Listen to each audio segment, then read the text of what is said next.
ハロー、アラフォーダイエッターのももです。今日は、皆さんは、ちょっとした悩みだったり、なんかストレスが溜まっているなっていう時、どうやって解消しますか？私って、割とストレスに気づけないタイプで、人って疲れてくると、体が、疲れたなって感じるじゃないですか。そこでみんな多分休みを取ったりとか休憩取ったりとかするんでしょうけど、私多分疲れたなって思っても、一回その気持ち無視するんですよね。やらなきゃいけないことがあったり、やりたいことがあると、そこ一回無視して、とりあえず、目の前のことをやる。ね、メンタルに来たところで、私は、もうこれは私の根性が足りないせいだなって思って、そこ一回また無視するんですよ。で、最終的には体に異常が起きて、まずいってなって一回体を休めるんですけど、もうその頃になったら一日休んだらリセットできるレベルじゃない。ちょっとお話ししますね。私先週結構本当にハードな日常を過ごしてまして、土曜日に、試験があったんですね。もうそれのために毎日学校に残って、もうほんとギリギリまで勉強して、で、ダイエットもしているんで、その後ヨガに行ってリフレッシュしてたつもりだったんですけど、されてなかったみたいで、ちょっと試験が終わった瞬間、どっと疲れてしまって、ちょっとメンタルに来てるなとは思ったけど、やっぱり、ちょっと私の根性が足りないなって思いながら、また月曜日は来るわけですね。なので、目の前の、バイトだったり、学校行って勉強したりとか、あと YouTube のことを考えたりとか、いろいろ、あと食事とかも気をつけてやったりとか、いろいろしてたんですけど、今週たまたま学校が4連休ありまして、でも、その学校が休みになった瞬間、もう体も結構、きつかったんですけど、もともと私、喘息を持ってるんですね。ストレスが溜まりすぎると、ちょっと喘息の発作が出てしまうタイプで。で、学校を休んだことないのに、なんなら1日でも休んだら、もう遅れを絶対取ってしまう、絶対わからなくなるような授業のスピードなんで、絶対に学校を休まないって決めてたのにもかかわらず、まず学校を休んで勝手に5連休にしました。もうなんてクズなんだろうって思いながら、そっから3日間ぐらいずっと寝てたのかな。朝のバイトはあるんで、朝5時に起きてバイトだけは行くんですけど、もう帰ってきたら、もう適当にご飯を食べ、プロテインなんて飲まないで、適当にご飯を食べて、もう適当になんか映画を見て、気づいたら寝てるみたいなのを3日間過ごして、風呂も入らず、なぜか歯は磨いてた。歯は磨いてた。バイト行くからね。顔も洗ったし、歯は磨いたけど、でもそのままずっと永眠みたいなぐらい、ずっと寝てたんですよ。やばいですよね。で私本当になんかストレスが溜まるというか、疲れすぎてくると、これ実際に起こった話なんですけど、過去2回ぐらい、割と最近の話ですね。疲れすぎて自分の家がどこにあるのかがわかんなくなったんですよね。やばいですよね。多分、家の近所にはいるんだけど、どうやってお家に帰るのかわかんなくなったの。やばくない？本当に、これは若年性アルツハイマーなのかなって思うぐらい、すごい動揺した。自転車乗ってたんですけど、お家どこだっけってなって。まずここどこだろうってなって。でも家の近所のはず。と思って、ちょっとしばらく、キョロキョロしながら、携帯のマップって思うんだけど、そのマップの使い方もわかんないんですよ。でもしばらく経ったら、そんなに時間はかからず家には帰れたんですけど、そういうことが最近で2回ありました。疲れてんのかな？やばいよね、本当に。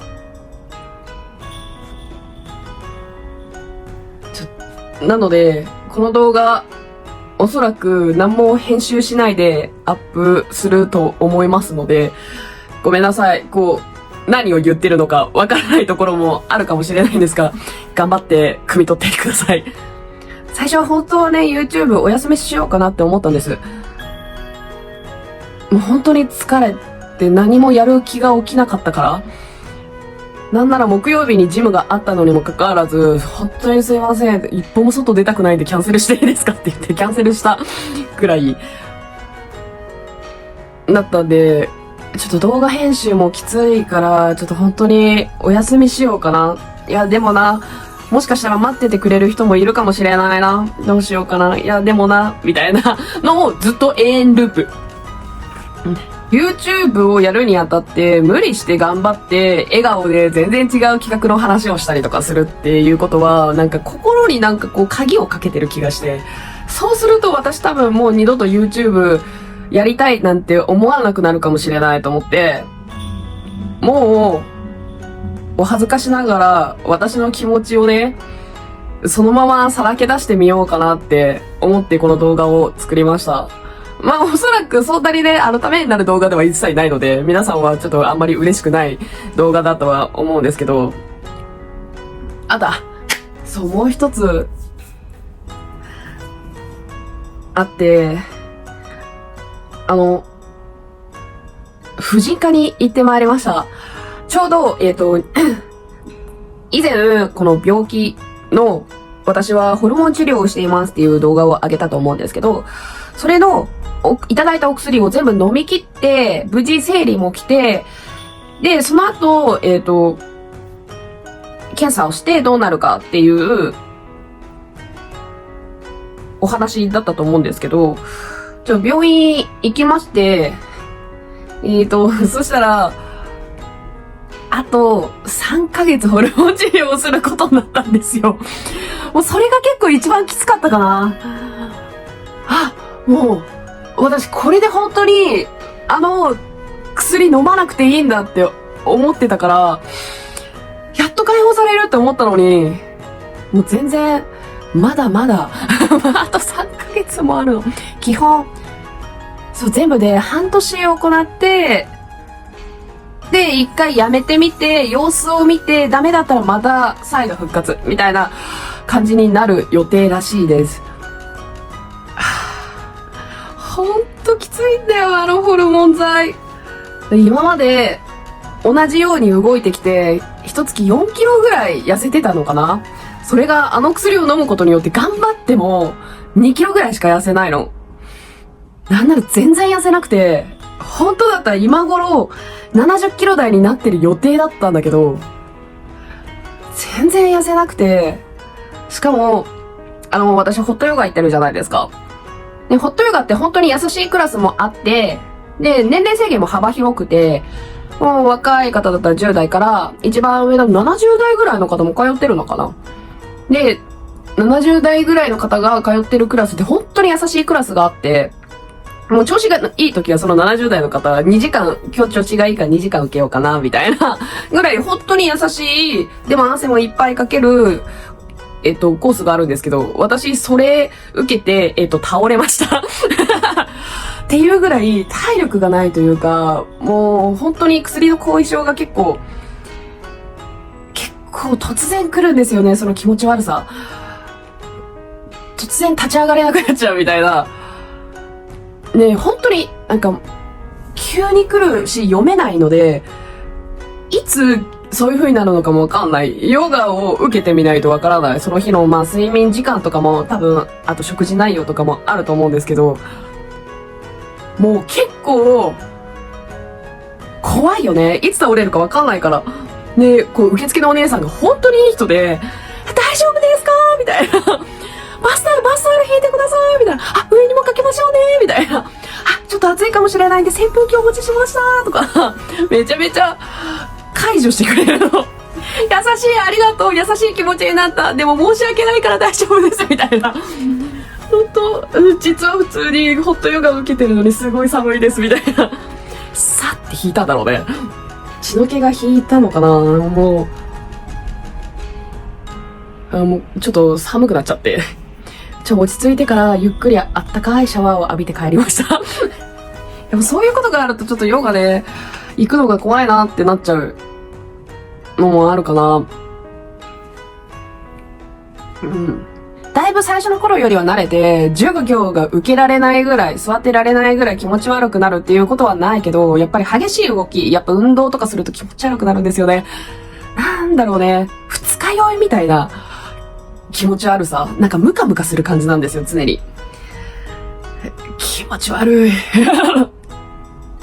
で、唯一生理中だけ薬を飲まずに過ごせるんですけど、生理中は生理中でお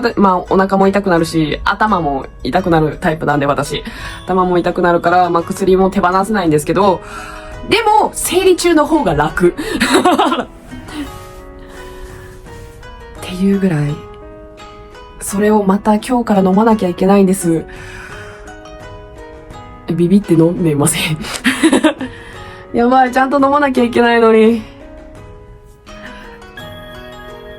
そういうちっちゃなストレスを抱えながら、全部自分のせいなんですけどね。自分がやりたいと思って決めたことを大変だから疲れたメンタルやばいって言ってるだけ。ほんとクズでしょ？ほんと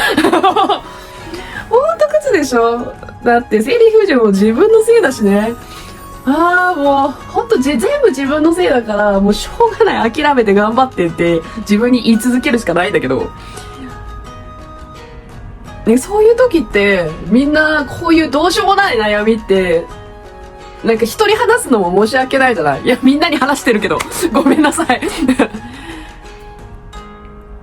みんなだったらどうするのかな？友達にお話しする？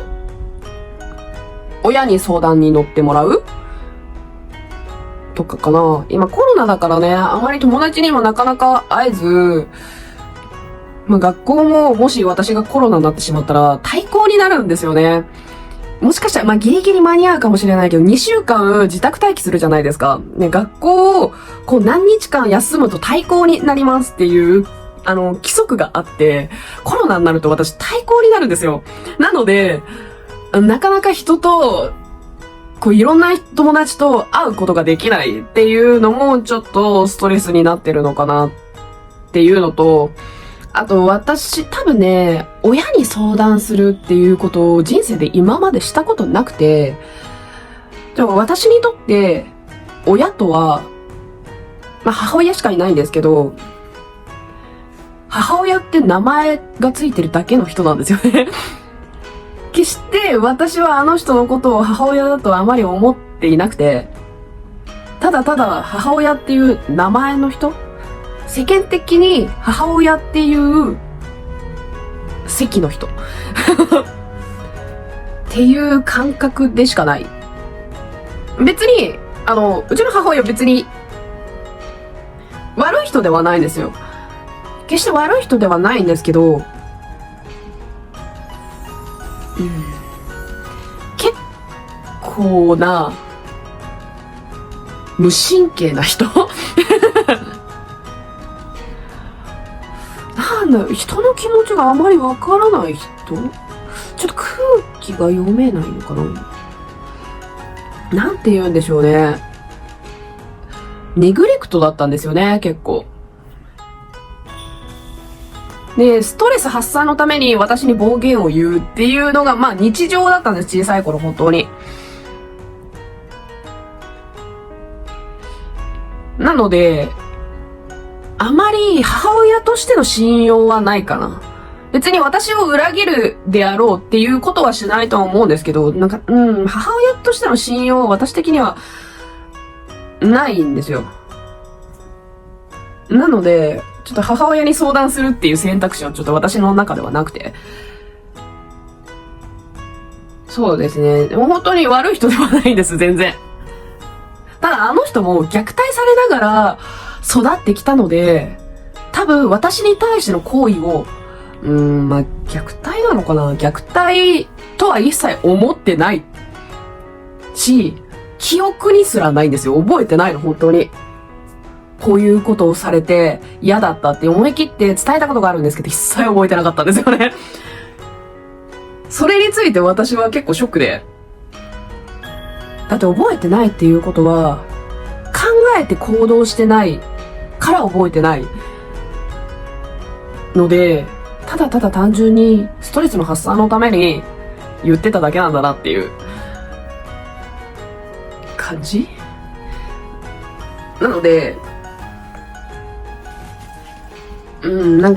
なんか急に母親の顔されても、私的にはただただ混乱するみたいなっていう感じですかね。で、ちょっと話がだいぶそれた。ちょっとそれました。ちょっとね、この話やめよう。ちょっと暗くなるから。まあ、ということで、もう残り休みも明日で終わりなんで、もう月曜日からはもう気合い入れてね、やっていかないと、もう3日間寝たら、結構楽になったんですよね。本当に、寝だめってできんだ人間って思って。今日の朝5時に起きて、もう全然お風呂も入ってなかったんで、もう痒すぎて、朝一でシャワー浴びて、で、バイトに行ったんですね。そしたらね、体がね、すごい軽くて、で、仕事も効率よくこなせてたんですよ。私って体が疲れてたんだって思って。やっぱいっぱい寝ると、人って結構回復するんだなって思って。あと、その後、ジムに行って、うちの美人トレーナー、私は勝手にお嬢って呼んでるんですけど、の話をしながらトレーニングをしたりとかすると、やっぱ人と話すと、ちょっと落ち着くんだね。なんか女の人って、こう喋ることによって、こう脳みそをね、整理するんだって。だから喋らないとストレスが溜まっちゃうみたい。男の人はね、女の人のね、愚痴とか悩みとかね、全部聞いてあげないと、ストレスが爆発して自分に返ってくるから気をつけた方がいいですよ。全然話変わるよね。もうとりあえず、そんぐらいちょっと楽になったので、もう来週の月曜日からは、もう気合い入れてね、ちょっとクズ卒業。クズ卒業して、気合い入れて、もう大丈夫。気合い入れていこうかなって思ってます。だからもう先に来週の動画の内容言っちゃうね。もう言ってしまったらもう動画作らざるを得ないからね。なので、来週の動画の内容はですね、以前お話しした